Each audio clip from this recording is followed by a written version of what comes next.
Hello, চলুন এখন দশমিক সংখ্যাকে আমরা পূর্ণ সংখ্যায় রূপান্তর করব। আমাদের সামনে যে ডেটাবেসটি আছে এখানে প্রথম কলামে অনেকগুলো নাম্বার ডেসিমেল সহ আছে, পজিটিভ অ্যান্ড নেগেটিভ নাম্বার। আর দ্বিতীয় ঘরে আমরা ডেসিমেল কত পর্যন্ত রাখব সেটা দেওয়া আছে, আর রেজাল্ট বার করবো এখানে। এই জন্য আমরা রাউন্ড ফাংশনটাকে ব্যবহার করব।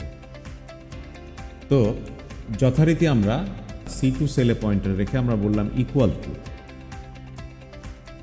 Round ROUND round. এখন আমাদের সেল 1 অ্যান্ড কমা দিয়ে আমাদের সেল 2। আমাদের কাজ শেষ, আমরা এন্টার প্রেস করি। এখানে নাম্বার অফ ডেসিমেল ডিজিটে বলা হচ্ছে কোনো ডেসিমেল থাকবে না, মানে 0। কাজে 1530কে সরাসরি 1500, যেহেতু 51, 1530কে 1531 করে দিল। পরেরটাই আমরা দেখে আসি, এটাও 1531 করে দিল, মানে 50 বা তার উপরে যদি দশমিক সংখ্যা থাকে তাহলে 1 যোগ করে ওটাকে রাউন্ড আপ করে দেয়। 49-এ কি হচ্ছে আমরা দেখি, 49-এ মাইনাস করে দেওয়া হলো। তারপরে 51-এ তো অবশ্যই প্লাস হবার কথা, কিন্তু যেহেতু 51-এ ডেসিমেল একটা রাখতে বলা হয়েছে, তো 5-এর পরে 9 থাকলে বা 5-এর পরে 6 থাকলে এটাকে 0.6 করে দিত, এটাকে করে দিল 0.5। যেহেতু 1530 0.5, 5-এর পরে একটা দশমিক রাখতে পারবে, 5-এর পরে 1টাকে 5 পর্যন্ত হলে 4 পর্যন্ত হলে নিচে রাখবে।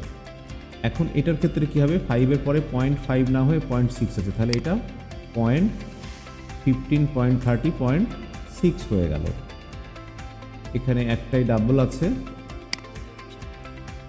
5, 6। যেহেতু এখানে ডেসিমেল সংখ্যা দুটা বলা হয়েছে, তাহলে 5, 6ই এখানে রেখে দেব। পরেরটায় গিয়ে আমরা দেখি কি অবস্থা। পরেরটায় আমরা গিয়ে দেখছি যে -77 আছে। 77কে -26 করে দিল, কারণ 77 অবশ্যই 0.5-এর থেকে বড় বা 0.50 থেকে বড়। পরেরটা ডেসিমেল রাখতে বলা হয়েছে একটা, তো 7.7 যেহেতু 7.8 করে দিল বা 8 করে দিল একটা সংখ্যার ক্ষেত্রে।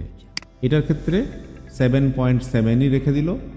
99.59-এ যদি 0, তাহলে এটাকে 100 হয়ে যাবে। আর 99.99 একটা ডেসিমেল রাখতে বলা হয়েছে, এটাও 100 হয়ে যাবে। একটা ডেসিমেল রাখতে গেলে এই 99কে 100 করে ফেলতে হয়। দুইটা ডেসিমেল রাখতে গেলে এখানে 99কে এখানেও 99ই রেখে দিল। দশমিক সংখ্যাকে রাউন্ড করার বিস্তারিত বিবরণটা এখানে দেওয়া হলো মাত্র একটি প্রোগ্রামের মাধ্যমে। সবাই নিশ্চয়ই বুঝেছেন। সকলকে ধন্যবাদ।